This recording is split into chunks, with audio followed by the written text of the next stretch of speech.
अब ये क्वेश्चन है, A B is a line segment. A B एक लाइन सेगमेंट है।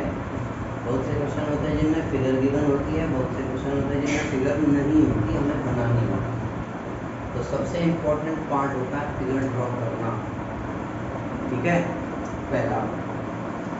अब फिगर ड्रॉ करते समय हर एक वर्ड बड़ा इम्पोर्टेंट होता है, ठीक है। कुछ दिन पहले यही वाला क्वेश्चन ना कुछ बच्चों ने पूछा सेम, और मैंने एक वर्ड ये वाला जोड़ा, ईच।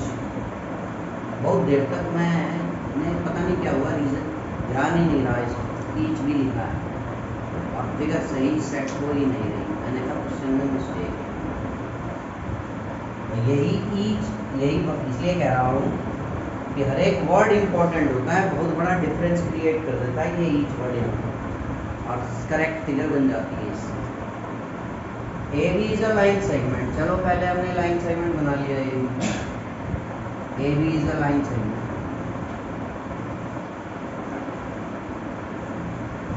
ध्यान से देखना चाहिए। P and Q are points on opposite sides of AB।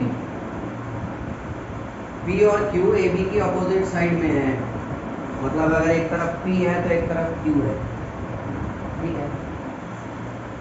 Such that, कैसे हैं, ऐसे, each of them is equidistant from the points A and B। मतलब ईच ऑफ देम, उनमें से हर एक, A और B से इक्विडिस्टेंट है। उनमें से हर एक का मतलब हो गया पॉइंट P का डिस्टेंस A से, पॉइंट P का डिस्टेंस B से सेम है। पॉइंट Q का डिस्टेंस A और B दोनों से सेम है। ये नहीं कह रहा कि P का डिस्टेंस जो A से है वही डिस्टेंस Q का है, इसलिए हमने अलग अलग ले ली। क्वेश्चन में नहीं कहा है, बेशक बाद में हो, ठीक है।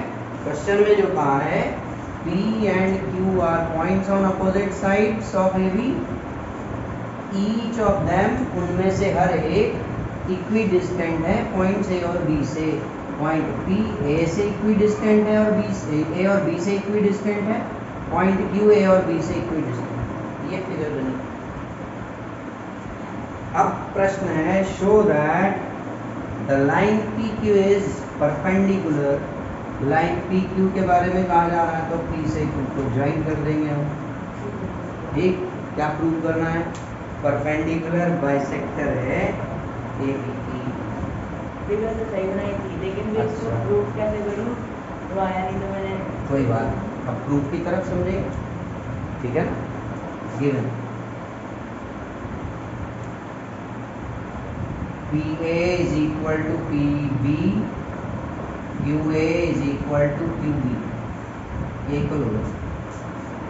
टू प्रूव,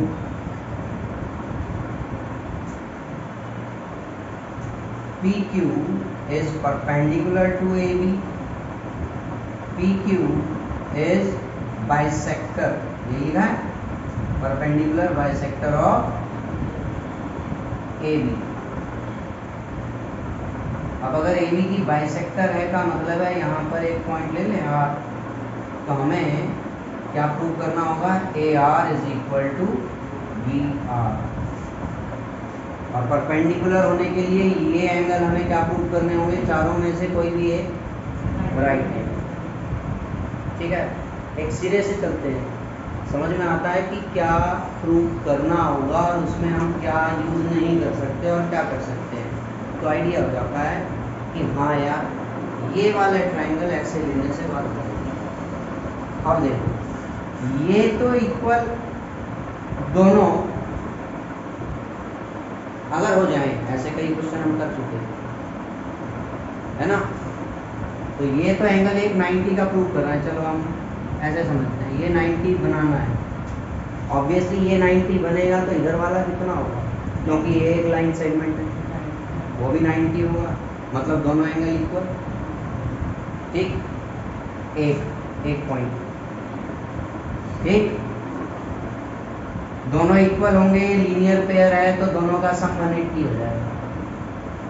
मतलब कुल मिलाकर अगर हम किसी तरह इन दोनों एंगल्स को इक्वल प्रूव कर दें तो ये परपेंडिकुलर तो प्रूव हो जाएगा। अब ये दोनों एंगल किन ट्राइंगल्स में दिखाई दे रहे हैं? APR और BPR, इन दोनों ट्राइंगल में है। या फिर नीचे वाले दोनों में कह सकते हो, अगर ये वाले नीचे के ट्राइंगल एंगल लेने हैं तो इनमें से कोई भी कर लो राइट एंगल, है कि नहीं? मतलब समझ में आता है, ये ट्राइंगल और ये वाला ट्राइंगल अगर मैं कॉन्ग्रुएंट कर दूं तो बात बन जाएगी। अब इन दोनों ट्राइंगल्स को कॉन्ग्रुएंट करने के लिए मुझे कौन से पार्ट मैं ले ही नहीं सकता, BR और AR तो मैं इक्वल कह नहीं सकता, वो प्रूव करना है। ये दोनों एंगल इक्वल कह नहीं सकता क्योंकि वो भी प्रूव करना है। बचा क्या, वो ढूंढ लो। बचे हुए हिस्से में आता है एक AP और BP इक्वल है, बस। वो तो नीचे है ना, AQ और BQ। हाँ, ये कह रहे हो आप PR कॉमन है, बिल्कुल सही। और जैसे ही PR कॉमन कह देते हो तो जब हमने कॉन्ग्रुएंसी में डिस्कस किया कि एक साइड ये ले ली, एक साइड ये वाली ले ली, तो या तो तीसरी साइड इक्वल होगी। तीसरी साइड वाले पार्ट को तो हम पहले ही रूल आउट कर चुके कि ये नहीं ले सकते प्रूव करते समय। ऐसे क्वेश्चन जब एक बार भी ना किया हो अब तक तो उसको लास्ट के लिए छोड़ते एग्जाम में, सोच के करेंगे, ठीक है ना।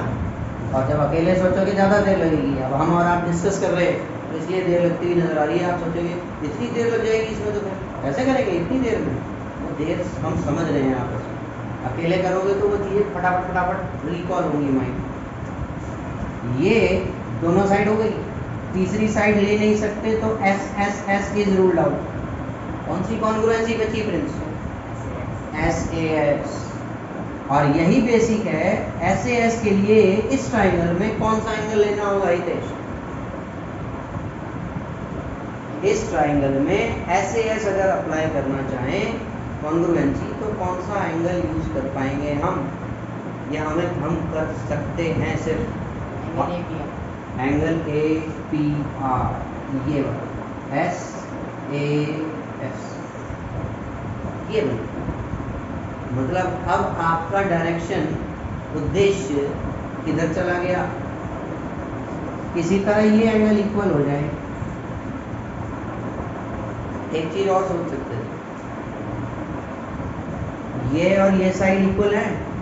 अगर पूरा PAB ट्राइंगल कंसीडर करते हो यूं दिस, ये दोनों साइड अगर इक्वल है तो angles opposite to equal sides are equal, जिसकी वजह से ये दोनों एंगल इक्वल हो गए। पर इन दोनों एंगल्स के इक्वल होने से भी वापस आ जाते हैं, ये साइड इस साइड के इक्वल, ये एंगल इस एंगल के equal. What about the third one? अगर ये साइड लेते हो तो AAS, कोई कॉन्ग्रुएंसी नहीं है, कोई कॉन्ग्रुएंसी नहीं है। SAA भी नहीं है, तो फिर से वहीं अटक गए आप। सॉरी मैंने AS कह दिया, SSA कोई कॉन्ग्रुएंसी नहीं है, या ASS कोई कॉन्ग्रुएंसी नहीं है। लेकिन ASA है, तब भी तो वही बात आ गई फिर से कि भाई ये एंगल ज़्यादा इंपॉर्टेंस रख रहा है, इन दोनों एंगल्स को किसी तरह इक्वल करो। मिल गया, फाइनली तय हो गया कि भाई ये दोनों एंगल इक्वल करने पड़ेंगे किसी तरह। और जब आप इतना कुछ सोचते हो तो माइंड ये कहता है इतनी देर तक चक चक चक चक सोचते रहे, नीचे वाले पार्ट को तो हमने इग्नोर कर दिया। क्या वो हमें दिया हुआ है वेस्ट मटेरियल? नहीं, उसका तो यूज होगा ना, और शायद उसका यूज इन एंगल्स को इक्वल करने में हो। अब बताओ ये दोनों एंगल इक्वल करने के लिए कौन से ट्राइंगल ले सकते हो आप? हाँ राजा, A P B A Q B congruency कैसे बनेगी? ए पी बी और ए क्यू बी में, ए पी बी और ए क्यू बी में कोई पार्ट इक्वल है राज? कोई पार्ट इक्वल नहीं है। क्या लेंगे हम हिमांशु? ए पी क्यू और B P Q. A P Q and B P Q लो। In triangle A P Q and triangle B P Q, ये दो ट्राइंगल लीजिए। अब इक्वल पार्ट्स ढूंढिए अभी ना।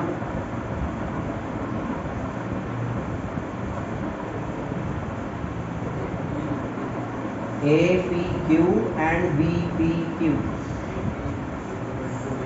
Right? A P is equal to B P given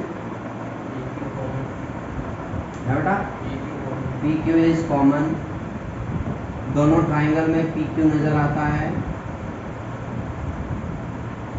और A Q is equal to B Q, ये भी कॉन्ग्रुएंसी कौन सी बन गई प्रथम?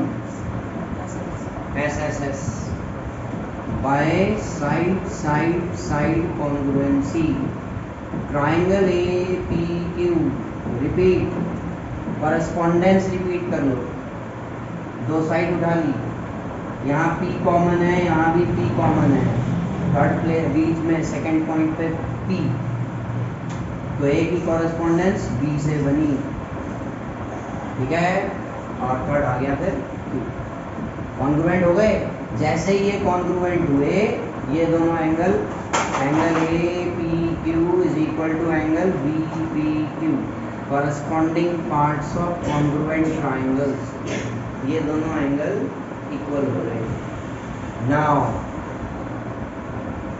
इन triangle A R P and triangle B R P, अब ये दोनों ट्राइंगल आपने यूज किए जो हम डिस्कस कर चुके हैं। A P is equal to B P given angle A P R, आप एंगल ए पी आर लिखें या ए पी क्यू लिखें? A P R A P Q एक ही बात है, वही एंगल है, एंगल बी पी आर। क्या रीजन लिखेंगे? या तो यहाँ फर्स्ट इक्वेशन लिखिए फ्रॉम इक्वेशन नंबर 1, या फिर लिख दीजिए प्रूव्ड अबव, ठीक? और क्या? P R is equal to P R which is common. Congruency कौन सी बन गई? क्यों Saurabh? S A S, by side angle side. Congruency यहाँ से थोड़ी देख के बनती है क्या? अगर मैं ये एंगल ऊपर लिख देता तो आप ए एस एस कहते क्या? By S A S congruency triangle A R P congruent triangle P की कॉरेस्पॉन्डेंस P से ही है यहाँ पर, है ना? साइड्स में देख लीजिए, A की कॉरेस्पॉन्डेंस B से है, B R P। कॉन्ग्रुएंट हो गए, कॉन्ग्रुएंट हो गए तो angle A R P is equal to angle B R P, angle A R P और एंगल बी आर पी दोनों हो गए equal, C P C T,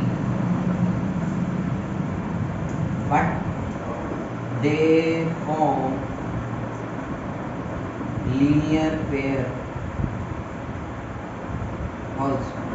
linear pair भी बना रहे हैं दोनों, इसलिए दोनों का sum angle A R P plus angle B R P is equal to 180 degree, linear pair. अब दोनों में से एक जगह पर सब्स्टिट्यूशन कर दिया जाए, एंगल ए आर पी लिख दिया हमने एंगल बी आर पी की जगह, twice angle A R P is equal to 180 degree, angle A R P is equal to 180/2, angle A R P is equal to 90 degree, angle A R P 90 degree का prove हो गया। इसका मतलब हो गया P R perpendicular to A B, इसी को लिख सकते हैं हम P Q perpendicular A B, क्योंकि वो पूरी एक स्ट्रेट लाइन है, ठीक है। और A R is equal to B R, A R और बी आर सेम है, इक्वल है, क्यों है? Corresponding parts of congruent triangles. अब इन दोनों पार्ट्स को कंबाइन कर दिया तो हम लिख सकते हैं P Q is perpendicular bisector of A B, P Q A B की परपेंडिकुलर बाइसेक्टर है।